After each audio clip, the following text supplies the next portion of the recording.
Welcome to the Bee Shifter podcast. John Vance here today, along with Josh Blum. And we are coming to you here at the beginning of December of 2023. We wanted to talk about some of the things that have occurred this year and some things that are coming up for Blue Card next year. And then a little later on in the conversation, we're going to check in on the latest NIOSH report that's out there identifying some contributing factors to a recent, fairly recent line of duty death. It's a recent report. How are you doing, Josh? I'm great. Good Doing to see you, great. man. Nice to see you. I wish I was somewhere where it was a little bit warmer, but I'm always Yeah. reminded that I have a choice, and I guess not making good choices when it comes to staying here in Cincinnati. That it's cold and gloomy and rainy, but anyway, happy to be Well, here. we've got sunshine and 29 degrees here in Minnesota. And last night, I didn't see it, but you could see the northern lights from here. So that's one great thing about being in the northern United States, that if you chose to look at the northern lights, you could. Hey, we want to encourage everyone to like, subscribe, and tell a friend.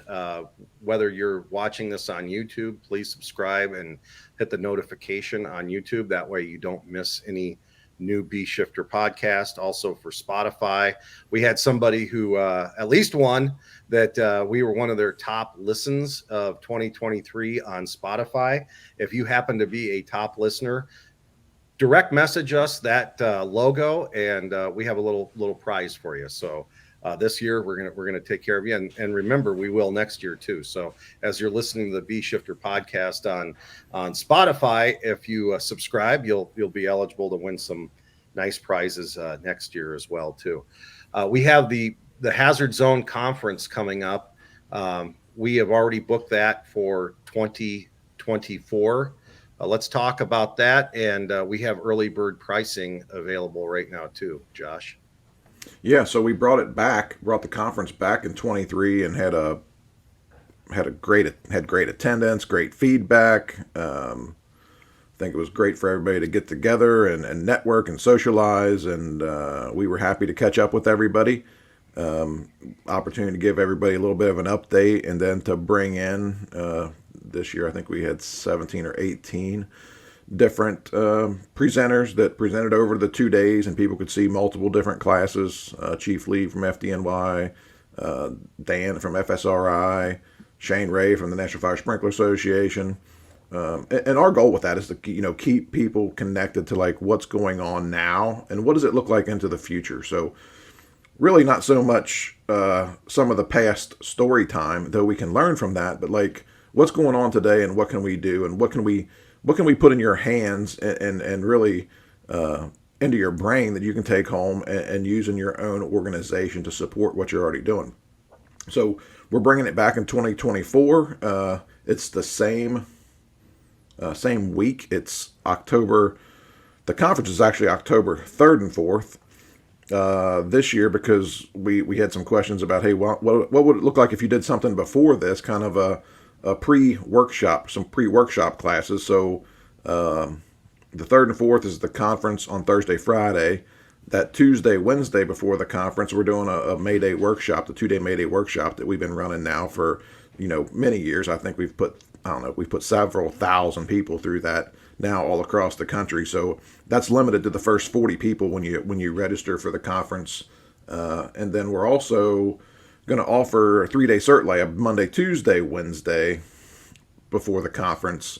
If an organization was looking to get somebody checked off, or you're just starting into Blue Card. And the deal with that is if you register for the conference now, early bird pricing, you get a free online account. So you could actually go through the online, and then you could come to the conference and actually get certified in October. So a lot of things going on. I think this year we've expanded it quite a bit. We're going to have about 30 different presenters, and every student would be able to see like 12 to 15 of those presentations, plus the general session and keynote stuff that we're doing there. And then a great opportunity, obviously, to network with 750 like-minded people who are mostly, company officers or inspiring company officers and above, to talk about this job and what we do and how we can all do it better.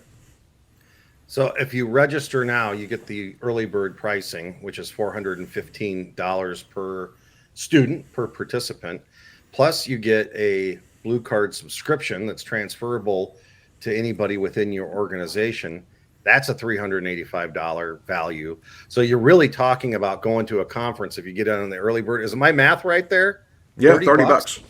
Oh Yeah, so my God. you get the online. You get the online that's 385, and then for 30 more dollars you can come to the conference. So really you're registering for the conference for $415, and then we're going to give you a free online account. And then if you wanted to come to the May Day workshop or the CERT lab, we're doing that for $700 total. So all 5 days of training for $700, or the May Day workshop and the conference for $700. And if you do that, you still get that transferable, online account. So I've been influencing people. If you're putting people online in your organization, take advantage of that. Hey, we're going to buy online subscriptions anyway.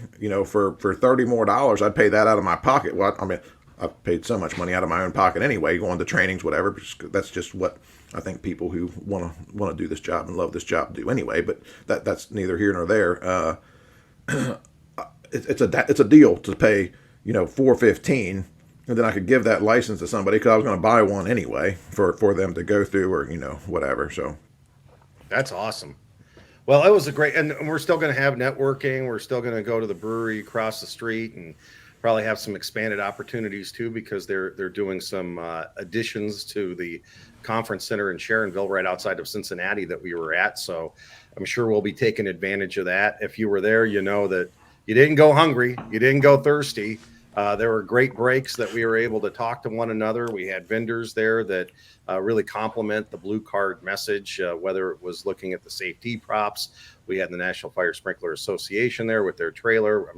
We'll be doing a lot of stuff like that too. So aside from the normal learning and being able to share knowledge, we also have a lot of opportunities just to network and see what else is going on in the fire service. So go to hazardzonebc.com to register and to get the full information on the conference. If you have a boss or someone to share that with, you can send them that link to show exactly what is planned right now. And so they understand the value of that. And we will be adding more to it, but get in on that early bird pricing. And we know a lot of people have end of the year money right now. You end up, I know my department, we spend down our budgets pretty good because like most, we're lean, but we also get some reimbursements from our state on training, which means that we have a few extra training dollars left. So we're trying to register everybody right now for any classes they're going to go to in 2024 using some of our 2023 money. And we have the opportunity to do that too at bshifter.com, not only for the conference, but for some other classes that we have coming up. What do we have in store for 2024, and how do people get registered for that? yeah, so 2024 is looking busier than it was in 2023. So, I mean, right now we already have 27 train the trainer classes scheduled and booked. And I have about 17 agencies that are waiting, that we're just waiting to get dates on to schedule training trainers for them. And then we have 4 big box workshops scheduled right now, but you can register at bshifter.com. You can go to bshifter.com. Those classes are listed in there that you could see when we're offering the big box workshops, and we're going to add 1 or 2 more of those classes. And then coming up right around the corner in the first quarter, a class that we've had really good response from the customer base with how well the class went, how the light bulb came on for people. We've always been an organization that wants to train people and give people tools, and most importantly, help people to make decisions during, high stress environments, and give them a playbook, kind of like to help them down that path. So we have the critical thinking and strategic decision making class that's being taught by Chris Stewart, a retired Phoenix deputy chief, who's now a deputy chief, also failing retirement. He's at another place, and then Captain Phillips from Las Vegas Fire Department. So they've delivered that class a couple times now, And every single time we've gotten, overwhelming response. They're actually coming here to Cincinnati to do a little run through with that class coming up in January. And it's just how do we keep growing it? And then we have open seats in the Phoenix strategic decision making class, critical thinking, in March. So that's also at bshifter.com. And that class is filling up pretty quickly. And you can see the information there. That information was in the buck slip. And I think, John, we can probably throw it into this one again. Like, here's the information. And then, John, you want to mention it? It slipped my mind. I don't remember what the date is, but we got a little teaser coming up that's free webinar on that class. Yes, we have a 1 hour free webinar coming up this week. So if you're listening to this when the podcast came out on December 6th, that's Wednesday, December 6th at, I believe, noon Eastern time, but check the link. I'll put the link in the show notes so you can sign up. Right now we're about half full. So I think we have about 140 people signed up for it. We can get another 110 in the class. Then we'll have to cut it off, but then we'll also repost the class. And if you sign up for the class, you'll get a link to the video. But what that's going to provide everyone is an overview of what that strategic decision-making model class is. Chris and Eric are going to talk about the overview of the class. It's really an introduction. So if you're either on the fence about going to the class or you just want to learn more about the strategic decision-making model, how it applies to Blue Card, making decisions on the scene, what goes through an incident commander's head, join us on December 6th for that 1 hour presentation. And we will have time for questions and answers. That's why we want to limit it to 250 people. So everyone has an opportunity, if you have a question for Chris or Eric during the class, that you're able to get in and actually get your questions answered. So that's the reason there is a limit. You'll be able to watch the video after the fact, but more the merrier. We'd love to have people on live with us so we can interact and get people's questions on the strategic decision-making class answered by the guys who are actually delivering it. And then after that, you can decide whether or not that workshop sounds like it's the right thing for your agency or you, and you can go ahead and sign up for it. So, but it is free. Our 1 hour webinar, all of our webinars are free. So anytime you see that we have a webinar posted, we have done a couple in the past, like one on grants. Just sign up for it. You get it for free, and you can go back and watch it afterwards too, because we'll send you a link to view it on demand whenever you want after it's live. And we're keeping all those webinars, right, John, on our YouTube channel. So, that's another place that they could go visit to see anything that we've done. And I don't want to pass it over, and John doesn't give himself credit sometimes for stuff, but, we have an intention. Our intention is that we're going to start doing more and more free webinars with, people who are part of the B Shifter family, the fire departments out there, their experiences, what they've come across, how can they help, other people. So, if you can't make it, actually to the time when it is and ask live questions and see it live, we're going to make sure that we have these webinars available, like so many of our other things, podcasts and everything else, archive, so that you can get to it and see it, because we want this to be a place that you can go to help you get through what you deal with in your own organization that somebody else has probably maybe already experienced. So yeah, it really helps us out if you like and subscribe, like I said at the beginning, so you get all that content from YouTube. I think we have about almost 60 videos posted right now, and in 2024 that's going to explode. I'm leaving my full-time employment as a fire chief after 22 years of wearing the white shirt. I'm going to be devoting a lot more time to Blue Card and B Shifter. Still sticking in the fire service. I've got some other opportunities that I'll be doing, but this will become my main focus. So I'm looking forward to that. So I just want to get everyone teed up so you don't miss a thing, because our plans in 2024 is to keep cranking out the content and getting you the information that you need to help you make great decisions at your fire department, to help you lead your people, and most importantly, part of our mission is just building great incident commanders out there. So we're going to continue working on that in 2024, and I'm looking forward to actually having more time to put into this, because it's been a labor of love for me, because I love sharing the information and getting the word and spreading the word, but you'll see even more in 2024. So I'm excited about that. And if you all that are out there watching or listening have something that you want to talk to us about, or get on a webinar or get on a podcast, please send it over to us, and we'd be more than happy to plug you in, because we can all learn and have to learn from each other. Absolutely. Well, just looking back at 2023, it was such a busy year for us. What does some of the stats look like? If we, Jelly Roll just said the windshield's much larger than the rear view mirror, so we don't look back too much. But I think to give you credit and the rest of the Blue Card instructors and everybody who made a lot of stuff happen in 2023, like how many new instructors did we put on? How many ICs did we put on? What did 2023 look like for us? So we did 41 train-the-trainer classes, which is more than ever. We did 23 workshops, whether it was a Mayday workshop, Division Ops, the Critical Thinking class, expanded Command Ops. We did some some tactical decision-making work with a few organizations. We delivered 7 of the safety train-the-trainers, so the size up fire extinguishment tactics classes, with it's 2 days, you keep the fire prop, all of that.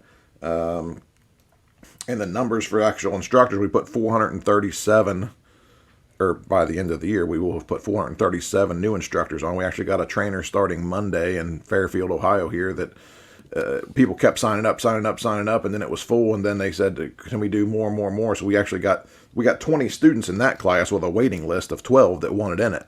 So right after the first of the year, sometime, well, actually after May, we'll end up adding some people, some more people from this region. So 437 instructors, and we will have put about 7,500 plus new people on with new online accounts. So starting into the system.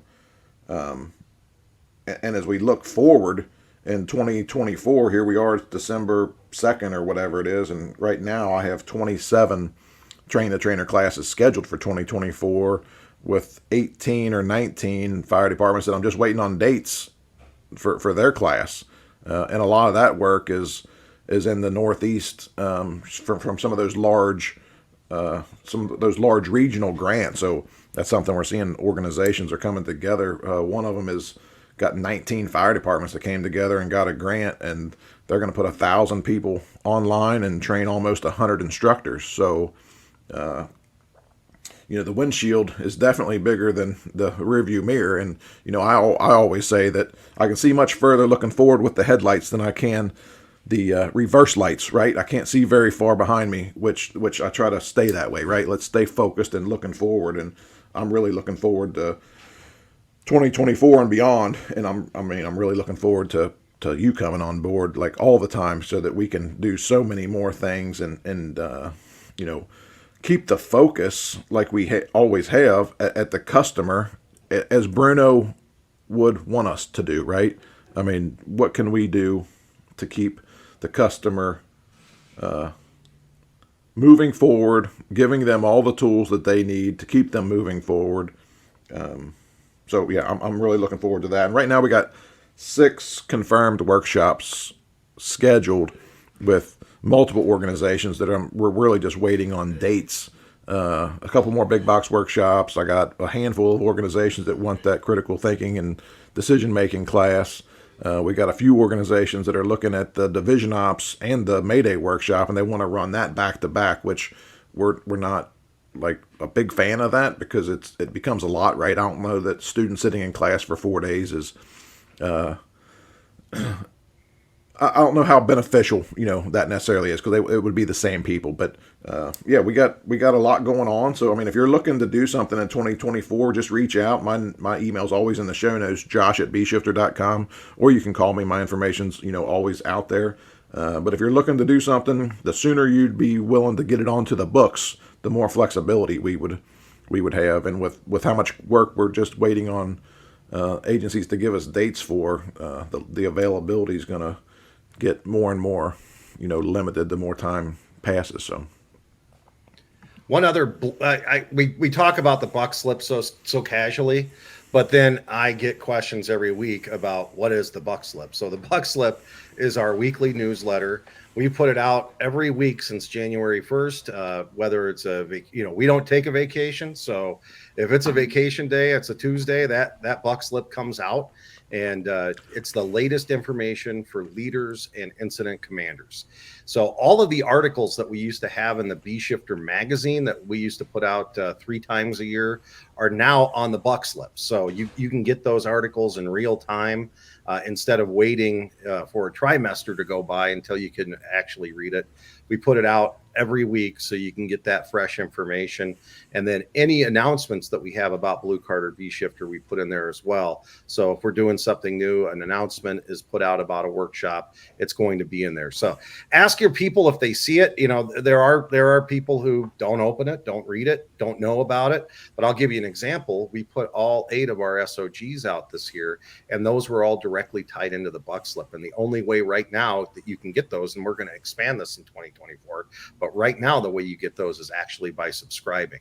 So the B Shifter Buck Slip is in the show notes if you have not subscribed yet. And then, pass it on to people within your agency. It is free, and it's intended for anybody to read. So even if you're not a Blue Card user, somebody is not a Blue Card IC within your organization, still pass it on to them, because it's a lot of great information, and it really runs the gamut from the chief level on down to a lot of things that happen with that IC number 1 when they get on the scene, and some of their responsibilities when it comes to command. So we're talking to people who are riding the right front seat and what it is that they need to do, and they write articles about it. And then from the chief's perspective, and then a lot of leadership content in there as well. So B Shifter Buck Slip, please subscribe to that.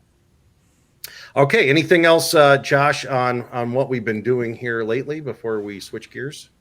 Yeah, the only other thing I'm going to throw out there is just everybody stay tuned, and it's been in the Buck Slip a bunch, but everybody stay tuned and just watch for information starting to roll out from Nick and Terry's Silverback leadership, because we've talked about it a little bit, but that program, just like the magazine, our delivery model, we're changing gears with that a little bit, and we're going to roll that out in sections, kind of, instead of a whole big package. And then when it's all finished and packaged, it'll be all together. But as they have chapters, if you will, finished, they're going to roll that out and actually offer some workshops and classes on that. So just stay tuned, and you can find that information at bshifter.com and the Buck Slip when we actually get that posted. So I'm sure Terry and Nick will get them on this webinar and get them to talk a little bit more about what that looks like. And that's one of the things we're probably going to do in the webinars, like 45-minute educational pieces on the whole silverback leadership. What does that really mean?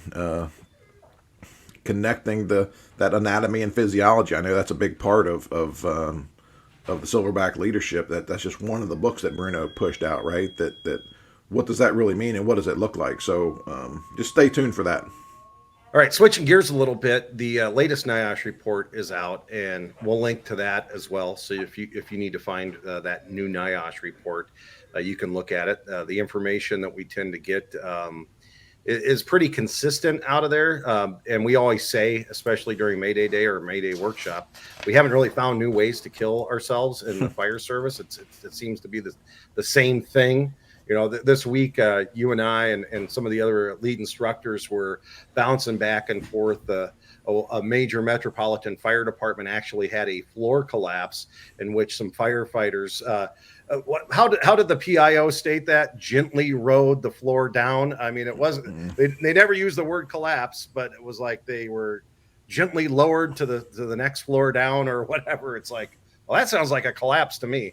But these aren't new, right? I mean, whether it's a collapse or any of the shortcomings that we see on the fire ground with incident commanders that get identified. And in this latest report, it talked about it was kind of a new thing that I think I know what it is, but I wanted to ask you about it. And it was talking about the incident commander having task saturation. What is the definition of the incident commander having task saturation in your book, Josh? Well, I mean, there's a lot of things going on in the fire ground, and the incident commander is responsible for and owns all of the things that are really happening, right? So that 30,000 foot view. So when we talk about command, whether it's fire command or any command or coaching a team, and I've talked about this so many times on the podcast already. You can't manage. You can only manage what you can manage, and you can only do what you can do. And the more is going on, the less that you can really do yourself, right? So it's what your education, experience, comfort level. It kind of lines up with Steve Lester's 3 C's, in my opinion, in some ways, right? As far as what that one person can do, but how can they help themselves? So the incident commander has more going on than they can really do, and we've heard all the numbers. I can manage 3 to 5 companies as long as they got a company officer and they're managing their 1 or 2 people. And with that, I'm gonna just put it back to task saturation, whether it's the incident commander or a company officer, and I'm going to talk about. Just briefly, an incident that happened in Texas that we had somebody on here on the podcast talking about, that the company officer and their firefighter and another person are inside of a building, gets caught in a little bit of a cotton. I don't want to say collapse, but the cotton basically had fallen over, not on top of them, but had fallen on top of their hose line. They couldn't figure out how to get back out. They start running low on air. Though the fire wasn't crazy, it was totally sprinkler controlled. There was so much going on, and when it became an issue of the reality of we might not get out of here and I might die in a cotton warehouse, you lose the ability to think and do as much as you could do as if it was a controlled environment, right? So in that case, one company officer, 2 firemen inside the building, and when the company officer gets outside the building with the firefighter he was right next to, which is who he was the most concerned about, because that was who was right in front of him. It took a decent amount of time before the company officer realized, holy shit, where's my 3rd firefighter? And I think that's a little bit of that task saturation piece, right? That there was a lot going on, and then it got serious, if you will, and they couldn't process, all that information. So I think the same thing with an incident commander. And with an incident commander, we have to be willing to help ourselves with that. And the way we help ourselves with task saturation as an incident commander is, one, using job aids and tools to help us remember and organize, right? So first of all, if you have a system where everybody's on the same page, that helps with task saturation, because people get an assignment and they do what they're supposed to do. That's a little piece of that. But a strategic IC using a tactical worksheet helps them with some task saturation, because they're remembering things, but they're also documenting things so that we can reference that information. So that's a big deal. And then when we're talking about span of control, when I get past, those 3 companies maybe working in a geographic area, I can help myself by pushing a division boss forward to manage that geographic area, right? So helping build out the organization. The other thing the incident commander can do is put somebody in the vehicle with them to support them. So I'll make it super simple. I'm watching that Washington-Oregon game last night, right? And you look down the sideline and there's 35 or 40 people that got on headsets and clipboards and iPads and Microsoft whatever they got, right? And every one of those people were there supporting who? The head coach, the head guy, right? Plus the people that were up in the box. And they were very important to them, right? They were playing to win. And what is our next strategy? What are we going to do? Oh, they changed how they're playing. They changed how they're lined up. They changed whatever. They're going to do something different. Well, we help ourselves the same way on the fire ground. So we have company officers that manage the task level. Those people maintain accountability for their folks, and they do what they're assigned based off task location and objective. And then they communicate if they can't do it. So the direct connection to that next piece is they're connected right to the strategic IC. So the strategic IC manages those people via communications to them, giving them an assignment, and then they track that on the strategic IC worksheet. And then when they get to the point of I have two, three, or I'm expanding out a geographic area that I want some more support in to manage, then I push that division boss forward. And then the division boss is responsible for managing those, 3 to 5 companies, how many ever end up in that geographic area, boots on the ground, right? Using all of their senses, more face-to-face communications. And that lets the strategic IC manage the number of people that they can really manage, because maybe they have, still 3 to 5 people that are working directly for them, but the division boss has now taken responsibility for some of those other folks. So we can all only do what we can do, and really none of us are the same. So it's based on, knowledge, education, experience. That all plays into that task saturation. I mean, I've been exposed to, we all have, right? Incident commanders that, they do pretty good for, managing, 3, 5, 6, companies. But I always say, until what? Something happens, right? Until it gets real, if you will. Like somebody says, Mayday, Mayday, Mayday, or priority traffic comes out, or, things aren't going as you thought they were. And then it's like, well, that ain't going to go for shit. And then I've also been exposed to the people who, the one person struggles to manage themselves. And I'm not being, nasty about it, but it's true, right? I mean, if you can't manage yourself and be organized and work in a way that is efficient and effective, then you surely can't manage, a bigger group of people. So when we talk about task saturation, I think that, we could probably do a class for a week on task saturation, right? I mean, the critical thinking piece and what that might tie into with what we do in the critical thinking class that Stewart and Phillips are teaching, because I pull up and I got 10 critical fireground factors. Well, what are the top 3 that I'm going to address? But I still need to address the 7 others, but I'm just going to address these top 3 first. And everything's fine as long as it's going the way we want it to.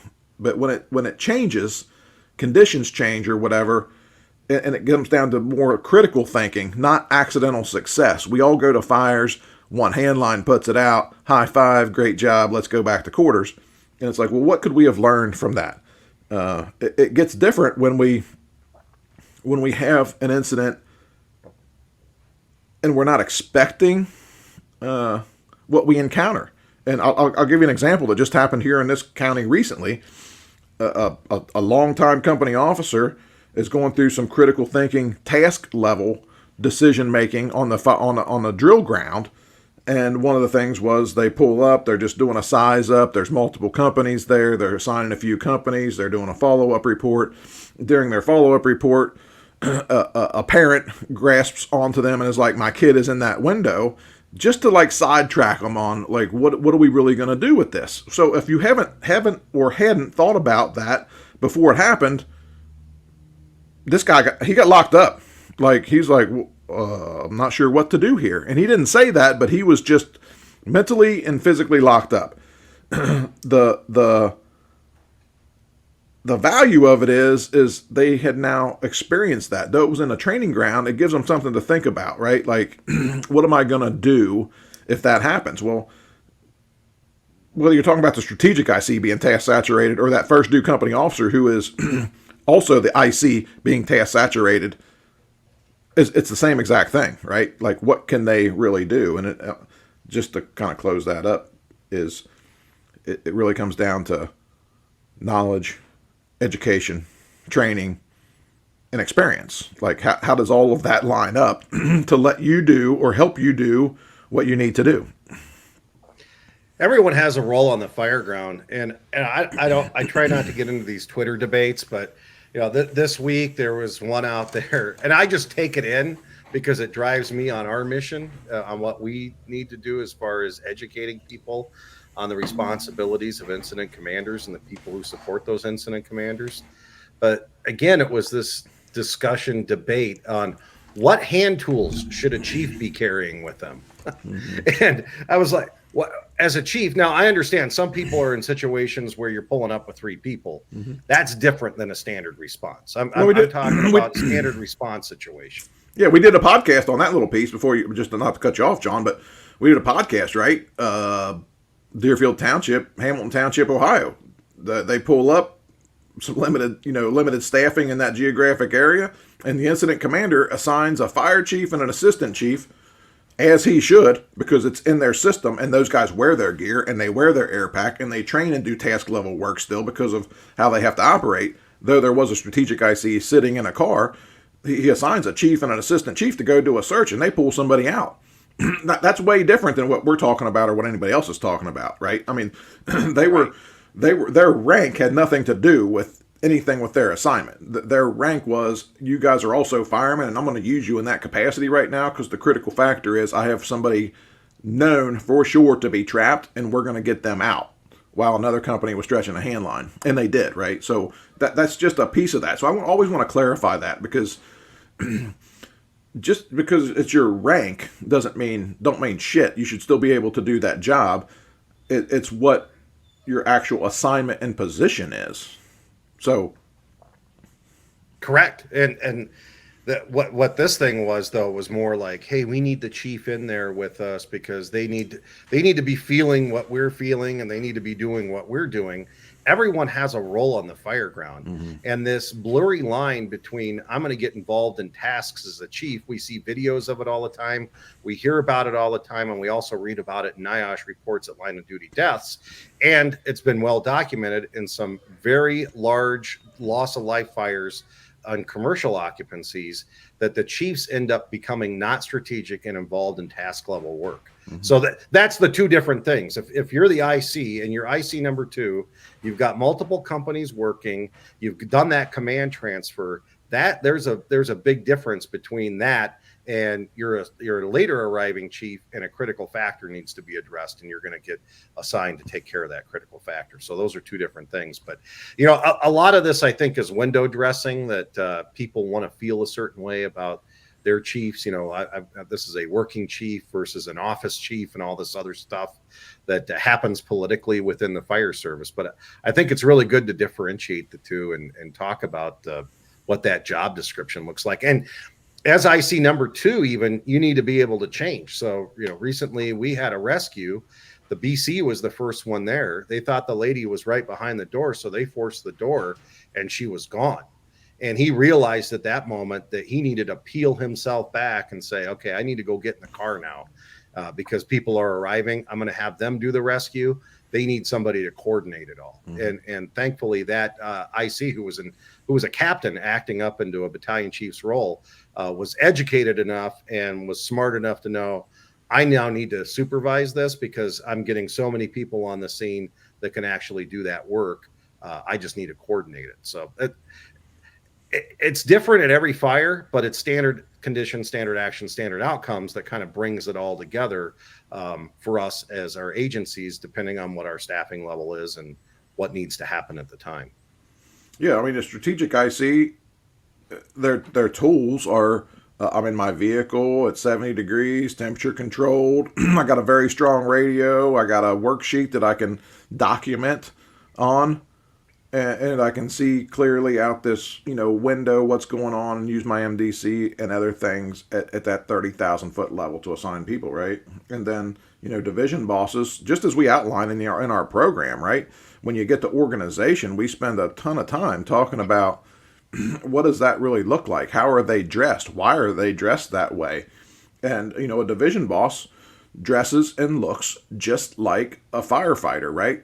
And, some of their key tools, though, is their tactical accountability board so that they can keep accountability for those people there. All their appropriate PPE, a thermal imaging camera, I think a huge tool. The more we can use all of those tools to help us evaluate what the critical factors are, the better. But, a division boss standing in the front yard with a 6-foot hook and a Halligan ain't the answer, right? And if I'm going to send, John, if you and I were working together and I needed somebody to go in there to supervise companies and I had these other roles filled, then yeah, I don't care what rank you are. Chief, I need you to go in there with Engine 7 and Engine 9, and you're assigned to Engine 9 now because they don't have a boss with them, and you're working with them. Well, that's totally different than what people are talking about, like well, what tools do they take with them, right? I mean, Yes. if I'm standing on the roof of a house while they're doing vertical ventilation, but I'm the strategic IC, you're in the wrong spot. I did Mm-hmm. not see either one of those football coaches step foot on that field while the play was going on last night. What they were doing was 30,000 foot listening to what was going on the headset from the people in the box above and trying to figure out what did this play just look like? Did it work? Did it not work? And what are we going to do next? Because if you become part of the task level work, then you're not doing the tactical or strategic part of the work, which is really your job.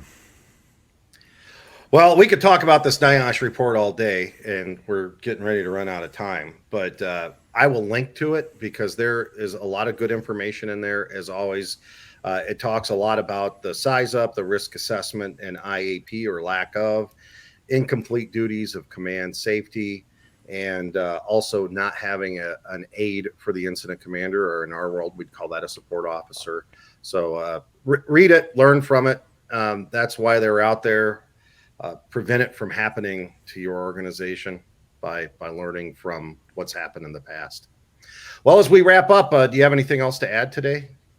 The only thing I want to throw out there is, NFPA 1561 gets thrown out there, a lot, and we'll see that in these reports. And you said command safety, so two things on that, just to put it out there for people. Because one, people say command safety, and they're like, well, what does that really mean? And command safety really is, if you take the command book and then if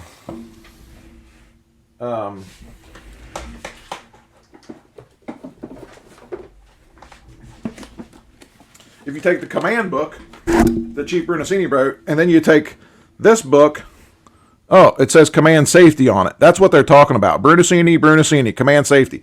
That's the book that came out in 2000 after Brett Tarver died in 2003. That was really an update to the second edition of Fire Command. So, that's what they're talking about with that. And then NFPA 1561, that is, it outlines so many things, and they reference back to, building an organization and proper communications and different levels on the fire ground and strategic IC and all of those pieces. So that sounds so familiar to all of us that do Blue Card, because what Blue Card is the training program on Fire Command and Command Safety, the books or the reference books, right? And we know that when we look at NFPA 1561 and we tie it all back together, that a very large portion of everything that's written in there, eight functions of command, evaluation of critical fireground factors, using a strategic decision-making model. Well, that sounds very familiar to me, that that came right from Fire Command. And then Blue Card teaches us, how do we really apply that? What does it really mean?